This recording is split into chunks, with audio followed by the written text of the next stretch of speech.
মায়েরা কাঁদে কখন? মায়েরা কখন কাঁদেন?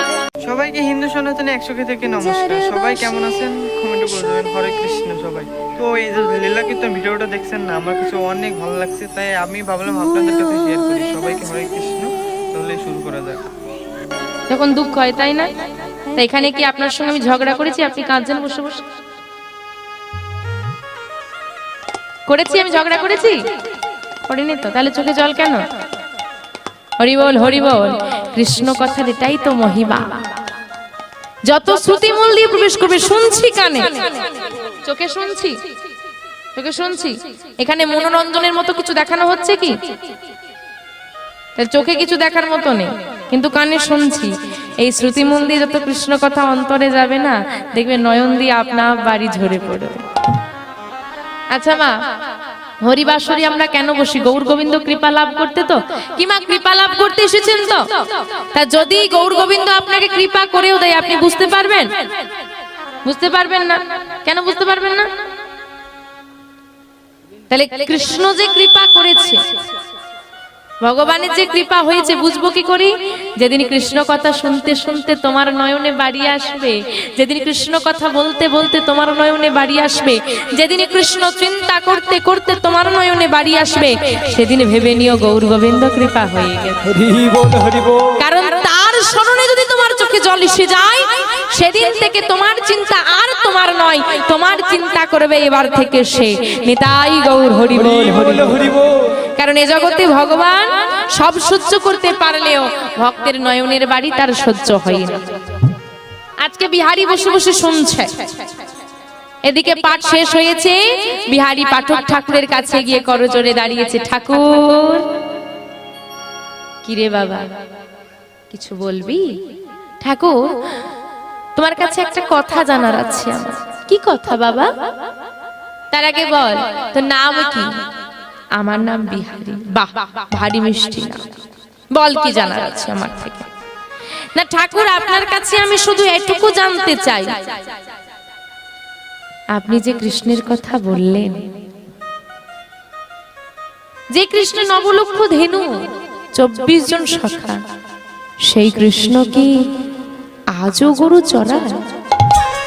আমি গেলে কি কৃষ্ণ আমাকে তার বন্ধু করে নেবে? অবাক হয়ে তাকিয়ে আছে পাঠক ঠাকুর ওই ছোট্ট ছেলেটার দিকে। হায় হায়, একে শুনছি আমি। জীবনের এতগুলো দিন, এখন প্রায় মৃত্যুর দোরগোড়ায় এসে পৌঁছে গেছি আমি। না জানি সারা জীবনে কত কত শত ভক্তদের, কত লক্ষাধিক ভক্তকে আমি কৃষ্ণ কথা শ্রবণ করালাম, ভাগবত কথা শ্রবণ করালাম, কিন্তু কোনোদিন আমার মনে প্রশ্ন জাগলো না যে কৃষ্ণ আছে কিনা, এখনো গরু চড়াই। আমি কোনোদিন সন্ধান করিনি, আমার মনে কোনোদিন প্রশ্ন জাগে। আর আমার বদন হতে কৃষ্ণ কথা শ্রবণ করি আজকে এই 5 বছরের ছেলেটা আমাকে প্রশ্ন করছে কৃষ্ণ আছে কিনা, কি উত্তর দেব? না বলা চলবে না। কেন না? কারো মনে যদি ভক্তি আসে, তার ভক্তিকে কখনোই ভেঙে দিতে নেই। কেউ যদি ধর্মের পথে এগিয়ে যায়, কারো মনে যদি গৌর গোবিন্দ চরণের প্রতি বিশ্বাস থাকে, তার বিশ্বাস কোনোদিন ভেঙে দিও না, কারণ এর থেকে বড় অপরাধ এই দুনিয়ায় আর কিছু নেই। কিন্তু এই অপরাধ আমরা অনেকে করি মা, দেখবেন কেউ ধর্মের পথে যেতে গেলে আমরা তাকে বাধা দিই, কেন করছিস? কেউ তুলসীর মালা পড়লে তাকে আমরা খারাপ কথা বলি, কেউ সেবা করলে তাকে নিয়ে হাসাহাসি করি। এর থেকে বড় অপরাধ আর কিছু হয় না। তুমি নিজে যেতে পারছো না ধর্মের পথে, কেউ গেলে তাকে ঠেলে দাও, তাকে পেছন থেকে টেনে রেখো না। বিহারীকে পাঠক ঠাকুর বললেন, হ্যাঁ রে বাবা, এখনো কৃষ্ণ গরু চড়া। সত্যি বলছো? হ্যাঁ রে সত্যি। আচ্ছা, আমি গেলে বন্ধু করে নেবে? বাবা, কৃষ্ণ কাদেরকে বন্ধু করে নেয় জানিস? কাদেরকে? যারা তাকে ভীষণ ভালোবাসে। আচ্ছা, আমি যদি ভীষণ ভালোবাসি, অনেক ভালোবাসি, তাহলে আমাকে বন্ধু করে নেবে? হ্যাঁ নেবে। তুই যদি খুব করে ভালোবাসতে পারিস, তোকে বন্ধু করে নেবে। বেশ, আমি তাহলে বৃন্দাবন যাব। আসি গো, আমাকে বৃন্দাবন যেতে হবে। আসি, দাঁড়া বিহারী। ফিরে আয়, ফিরে আয়, একবার কাছে আয়। বিহারী আবার ফিরে এসেছে। বলো ঠাকুর কি বলবে? হ্যাঁ রে, তুই বৃন্দাবনে যাবি, তোর গুরু দীক্ষা গুরু শিক্ষা হয়েছে। বলে কই না তো, আয় কোলে বস। তাহলে মা, বিহারীর মনে আজকে এত ভক্তি, এত বিশ্বাস, কিন্তু যতই ভক্তি থাক, বিশ্বাস থাক, যদি গুরু চরণাশ্রয় না হয়, তাহলে কিন্তু গৌর গোবিন্দ কৃপা কোনো মতেই হবে না। কেন না? যে জীবের গুরু কর্ণ নাহি হয়, পশু সম সেই জীব জানিবে নিশ্চয়। কি বলছে বাবা? যে জীবের গুরু কর্ণ নাহি হয়। গুরু কর্ণ মানে কি? গুরু দীক্ষা গুরু শিক্ষা। তাহলে যে জীবের গুরু দীক্ষা গুরু শিক্ষা না হয়, সে মানুষ না পশু? কি বললো মা?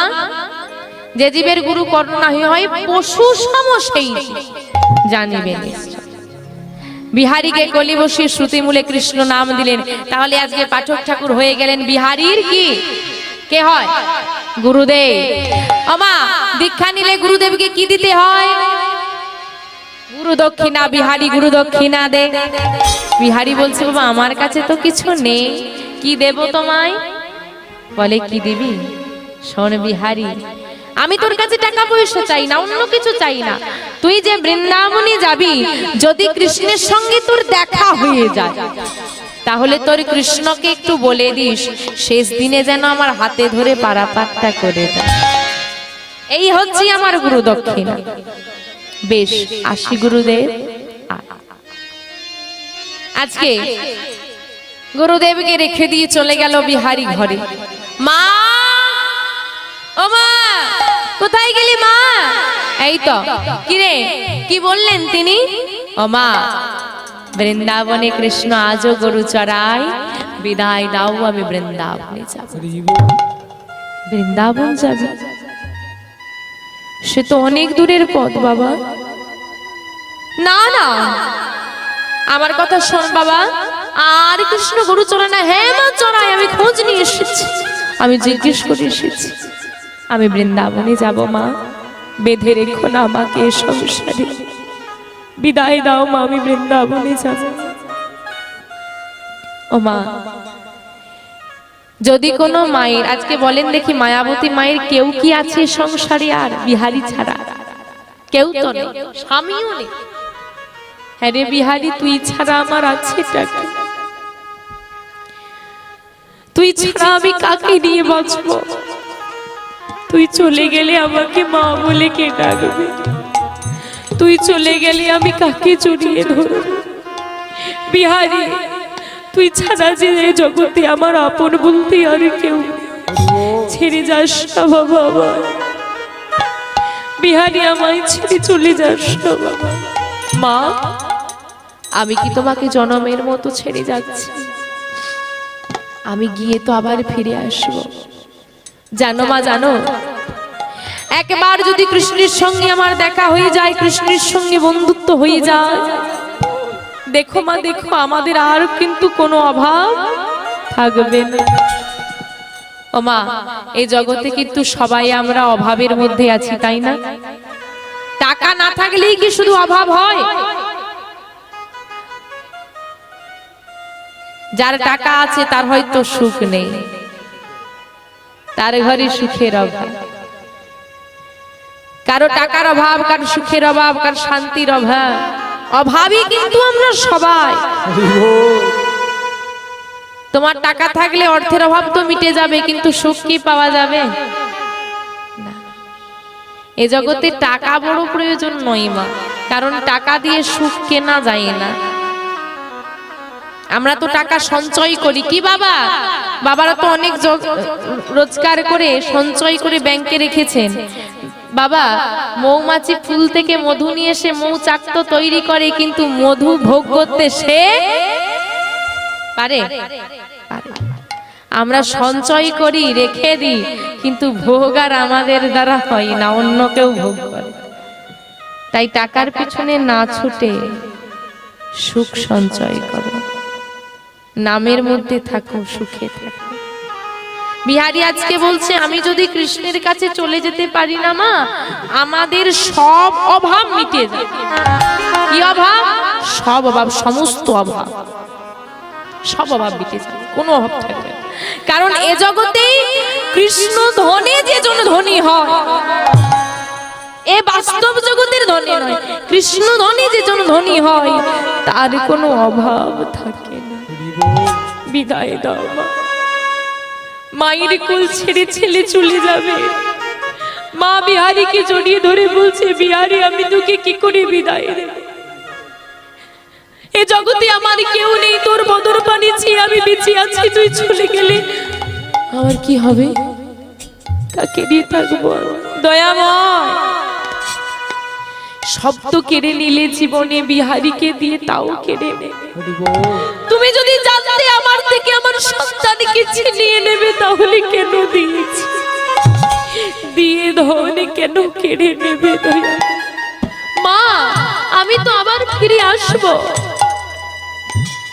মা মনে মনে বলছে, বিহারী তুই জানিস না বাবা, কৃষ্ণ চরণে যে একবার ভালোবেসে ফেলি, কৃষ্ণকে যে একবার আপন করে ফেলি, কৃষ্ণের সন্ধানে যে একবার ঘর ছেড়ে বেরিয়ে যা, তাকে কোনোভাবেই আর ঘরে বেঁধে রাখা যায় না। সে যে আর সংসারে ফেরে না, তাকে যে আর মায়ায় বাঁধা যায় না। বাবা বাবা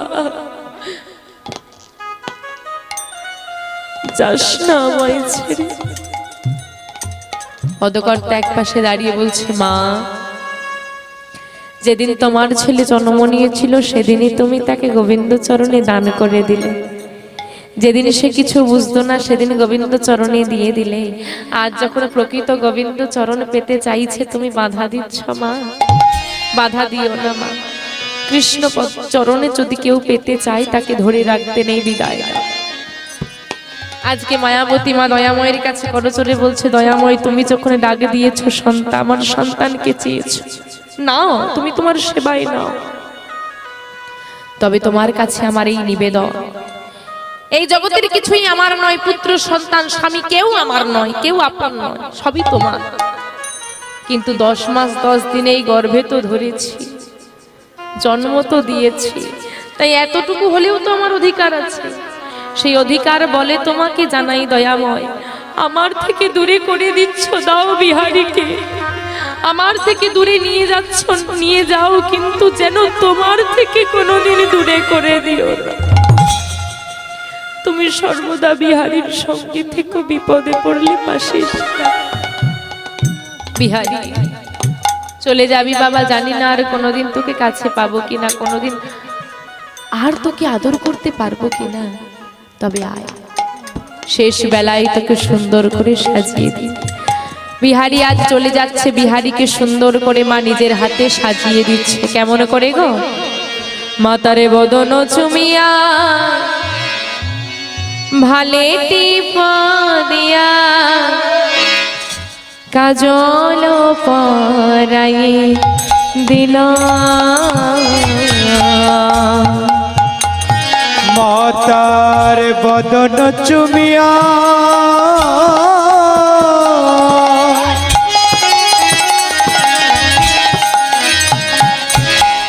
ভালে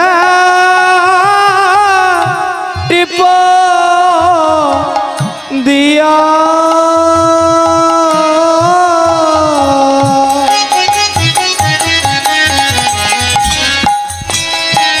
নয়নে কাজল পরায়ে দিল,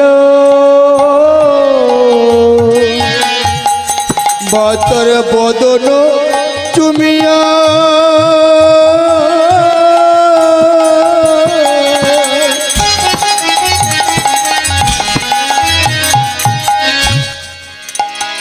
ও তার ভালে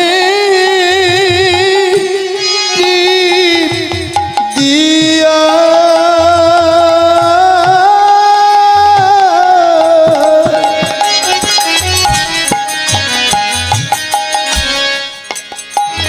তার বদন চুমিয়া দিল,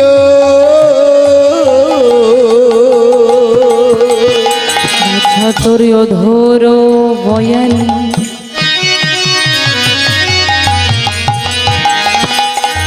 মামা বলে কে আর ডাকিবে আমারে তোর অধর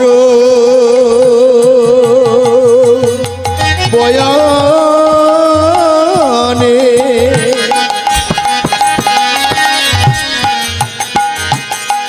মামা বলি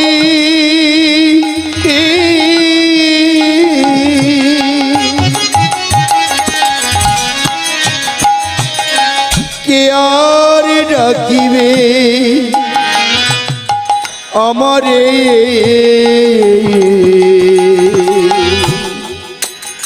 আমায় মা বলিবা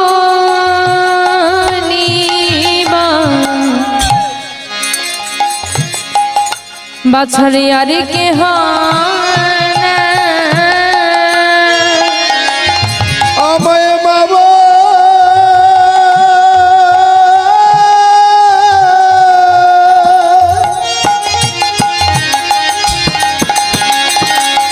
মা বলিবা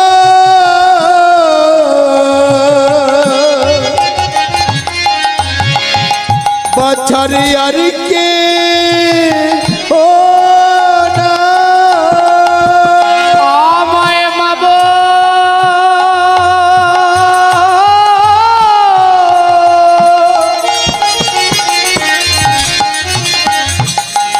মা বলিবা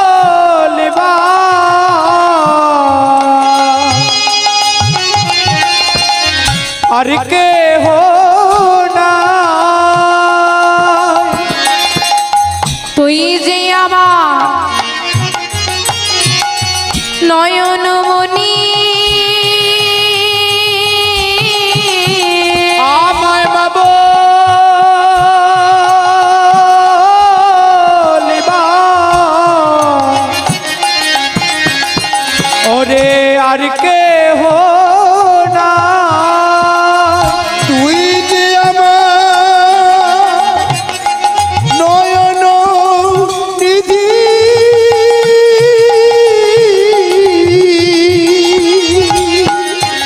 আমায় মা বলিবা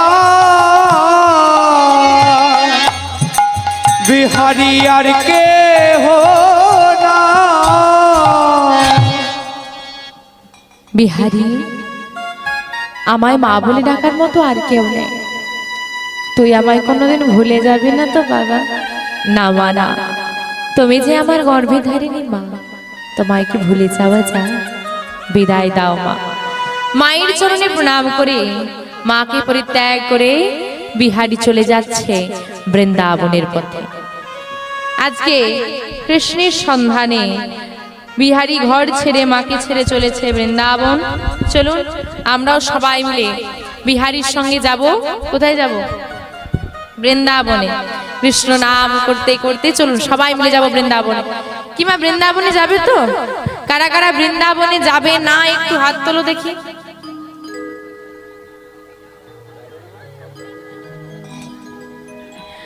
ওমা ঘুমোচ্ছিলে হরি বল আমি বলেছি কে কে বৃন্দাবনে যাবে না হাত তোলো এখন হাত তুলতে বলেছে যারা ঘুমোচ্ছিল চট করে তুলে দিয়েছে এখন যাই হোক জেগে আছে প্রমাণ করতে হবে না হরি বল এই জন্য বলি মা একটু শোনো মন দিয়ে শোনো ঘুমোনো তো সব দিন হবে একদিন এমন ঘুমের কোলে ঢলে পড়বো যার কোনো সকাল নেই তাই ঘুমের চিন্তা করে লাভ নেই একটা দিন এসেছি নাম আস্বাদন করতে সবাই মিলে বৃন্দাবনে যাবো একসঙ্গে বাহু তুলে দেখি এবার সবাই মিলে বাহুটা উঠুক যারা যারা বৃন্দাবনে যাবে সবাই মিলে বাহু তুলে কৃষ্ণ বলে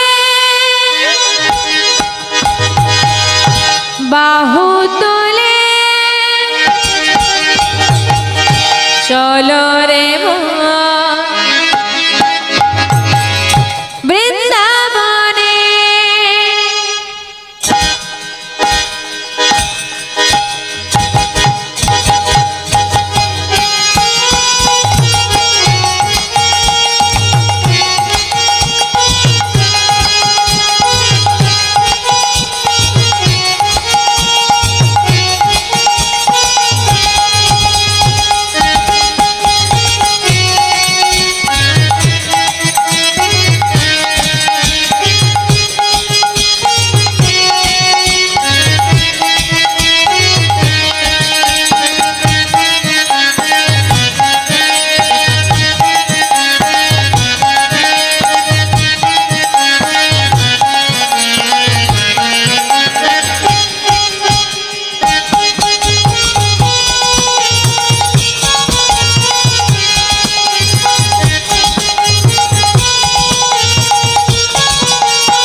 নামে নাই কোনো চিন্তা, এই নামে নাই কোনো ভাবনা, এ নামে নাই কোনো চিন্তা, এ নামে নাই কোনো ভাবনা, নামে নাই চিন্তা, এ নামে নাই কোনো ভাবনা, এ নামে নাই কোনো চিন্তা, এ নামে নাই কোনো ভাবনা, ও বদন ভরে এই নামে গা, বদন ভরে এই নামে গা, বদন ভরে এই নামে গা, বদন ভরে এই নামে গা, বলে বলে কৃষ্ণ কৃষ্ণ না, কৃষ্ণ বলে বাহু তুলে চলো রে নাই গো হরি বল হরি বল হরি বল। কৃষ্ণ বলে বাহু তুলে চল রে মন বৃন্দাবনে,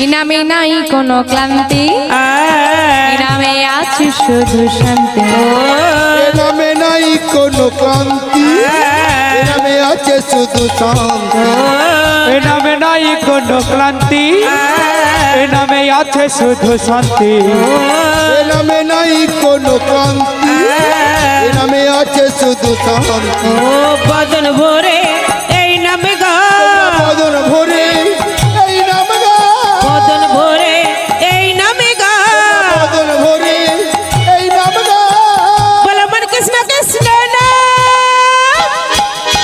কৃষ্ণ বলে বাহু তুলে চলো রে মন বৃন্দাবনে, কৃষ্ণ বলে বাহু তুলে চল রে মন বৃন্দাবনে, চলুন সবাই মিলে বৃন্দাবনে যাবো একসঙ্গে বাহু তুলে। দেখি মায়েদের হাতগুলো উঠুক। হ্যাঁ, ওদিকের ওপরের মায়েরা যারা ওপরে বসে আছেন, এদিকের বাবাদের হাতগুলো কোথায় গেল? একটু উলু ধ্বনি হোক, সবাই মিলে একটু মা উলু ধ্বনি উলু ধ্বনি উলু ধ্বনি। তোরা আয় আয় আয় আয় আয় আমার ভাই, তোরা চলে চলে চলে মধুরে বৃন্দাবনে যায়। আয় আয় আয় আয় আয় আমার ভাই, তোরা চল চল চল মধুর বৃন্দাবনে যায়, তোরা আয় আয় আয় আয় আয় আমার ভাই, তোরা চল চল চল চল বৃন্দাবনে যায়, আয় আয় আয় আয় আয় আমার ভাই, তোরা চল চল চল মধুর বৃন্দাবনে যাই, বদন ভরে এই নামে গা, বদন ভরে এই নামে গা, বদন ভরে এই নামে গা, বদন ভরে এই নামে গা, বলে বলে কৃষ্ণ কৃষ্ণ না, কৃষ্ণ বলে বাহু তুলে চলো রে মন বৃন্দাবনে, কৃষ্ণ বলে বাহু তুলে চল রে মন বৃন্দাবনে, তাই গৌরী সীতানাথ মানবে হরি চলো রে মন হরি বল। বৃন্দাবনে, চলো রে মন বৃন্দাবনে, চলো রে মন বৃন্দাবনে, বৃন্দাবনের পথে চলেছে বিহারী, কিন্তু মা কতদিন যার কাছেই যাই পথে যাকেই দেখতে পাই তাকেই জিজ্ঞেস করে, বলে দাও না ভাই বৃন্দাবন কোন পথে, কোন দিকে গেলে আমি কৃষ্ণকে পাবো? আচ্ছা, বৃন্দাবনে কৃষ্ণের বাড়িটা কোথায় বলতে পারবে? কেউ বলে দেয়, কেউ আবার বিহারীকে পাগল বলে। বিহারী কিন্তু এগিয়ে চলেছে, কিন্তু কতদিন গো মা, খোদায় কৃষ্ণায় বিহারী কাতর হয়ে পড়ছে, চলতে পারছে না। বিহারী আর এগোতে পারছে না। কি গো মা, যখন বাচ্চাদের কষ্ট হয় সবার আগে কার কথা মনে পড়ে? হ্যাঁ, মায়ের কথা মনে পড়ে। বিহারীর আজকে মায়ের কথা ভীষণ মনে পড়ছে। মা, আমি যদি তোমার কথা শুনতাম, তোমার কোল ছেড়ে যদি না আমি আসতাম, আমার বুঝি এমন কষ্ট হতো না। না না, এ আমি কি করছি? মা তো বলেছে বিপদে পড়লে মাকে ডাকতে নয়, কাকে ডাকতে? দয়াময়কে ডাকতে। হে দয়াময়, আমি জানি না তোমায় কেমন দেখতে, তুমি কোথায় থাকো, তুমি কোথায় আছো, তুমি কিভাবে আসবে আমি জানি না, তবে মা বলেছে তোমাকে ডাকলেই নাকি তুমি সাহায্যের জন্য চলে আসো। আমি যে আর চলতে পারছি না, আমি যে আর চলতে পারছি না, বলে দাও না বৃন্দাবন কোথায়। বিহারী চলতে চলতে হাঁটতে হাঁটতে এমন একটা জায়গায় এসেছে মা, কোথাও কোনো মানুষজন নেই, ফাঁকা মাঠ, কোথাও একটা বৃক্ষের ছায়া পর্যন্ত নেই, সারা শরীরটা ঘেমে যাচ্ছে বিহারী আর চলতে পারছে না। বিহারীর দুটো নয়ন দিয়ে ঝরঝর করে অশ্রুধারা ঝরছে। কার কাছে যাব, কেই বা সাহায্য করবে? দয়াময়কে ডাকছে, কি গো মা, ভক্তের কষ্ট কি ভগবান সহ্য করতে পারে? ভগবান বলছে, আমার কাছে আসছে ভক্ত, আমি কি কষ্ট দিতে পারি? ভগবান কি করেছে, মায়া বলে একটা ওই ফাঁকা মাঠের মাঝখানে একটা বৃক্ষ সৃষ্টি করে তার পাশে একটা জলাশয় সৃষ্টি করেছে। মায়া বলে সৃষ্টি করে দূর থেকে দেখছে, দেখি বিহারী কি করে। আর বিহারী কি করেছে, ওই বৃক্ষটাকে দেখতে পেয়ে ধীরে ধীরে বৃক্ষের কাছে এসে বৃক্ষটায় ঠেক দিয়ে বসে পড়েছে। আর উঠতে পারছে না, শরীরটা তো নিস্তেজ হয়ে যাচ্ছে, বসে পড়েছে। যেই না বিহারী বসে পড়েছে, মৃদুমন্দ বাতাস বইছে, বিহারীর চোখ দুটো বন্ধ হয়ে আসছে। বিহারী সারা শরীর অবশ হয়ে আসছে, আর মনে মনে বিহারী চিন্তা করছে, কৃষ্ণের জন্য যদি আমি ঘর না ছাড়তাম, আজকে এত কষ্ট আমাকে পেতে হতো না। ভগবান চিন্তা করলো, ভক্ত আমার থেকে দূরে চলে যাচ্ছে, আমার প্রতি বিশ্বাস কমে যাচ্ছে, তাই একটু বিশ্বাস জাগিয়ে দিয়ে আসি। এত সহজে ভগবান ধরা দেয় না, ভগবান ভক্তকে কি করে, আগে পরীক্ষা করে। তো বিহারীকে টেনে নিয়ে আসছে ভগবান, নিজের কাছে টানছে। কেমন করে? আজকে বিহারী বৃক্ষতলে বসে আছে, চোখ দুটো বন্ধ হয়ে যাচ্ছে, আর ভগবান বেশ কিছুটা দূরে, বিহারী যেখানে বসেছে তার থেকে বেশ কিছুটা দূরে দাঁড়িয়ে দয়াময় আমার ত্রিভঙ্গ বিহারী হয়ে দাঁড়িয়ে আছে। আর বিহারী ওই বৃক্ষতলে বসে বসে স্পষ্ট দেখতে পাচ্ছে না, বিহারী চোখগুলো তো বন্ধ হয়ে আছে, শরীর তো নিস্তেজ হয়ে যাচ্ছে, অস্পষ্ট ভাবে বিহারী দেখছে। কি দেখছে গো? দেখি কৃষ্ণ বরণে শিশুয়ে মুরলী বাজায়, কৃষ্ণ বরুণ শিশু এক মুরলী বাজায়, কৃষ্ণ বরুণ শিশু এক মুরলী বাজায় গো, কৃষ্ণ বরুণ শিশু এক মুরলী বাজায়, মুরলী বাজায় গো, শিয়ায় মুরলী বাজায়, মুরলী বাজায় গো সে মুরলী বাজায়, মুরলী বাজায় গো সে মুরলী বাজায়, কৃষ্ণ বরণ শিশু মুরলী বাজায়, কৃষ্ণ বরুণ তাই শিশু গৌর হরি বল হরি বল। মুরলী বাজায়, কৃষ্ণ বরুণ শিশু এক মুরলী বাজায়, কৃষ্ণ বরুণ শিশু এক মুরলী বাজায়, কৃষ্ণ বরুণ শিশু এক মুরলী বাজায়। দূর থেকে দয়াময় ডাক দিচ্ছে হাতটা বাড়িয়ে দিয়ে, কি হলো বিহারী ভাই, বসে পড়লি কেন? আয়, এই তো আমি হাত বাড়িয়ে রেখেছি, আয় আমার হাতটা ধর। কি গো মা, ভগবান ভিডিও দ্বিতীয় পার্টটা খুব শীঘ্রই আসছে। ভিডিওটা ভালো লাগলে অবশ্যই আমার চ্যানেলটাকে সাবস্ক্রাইব করে দেবেন। হরে কৃষ্ণ।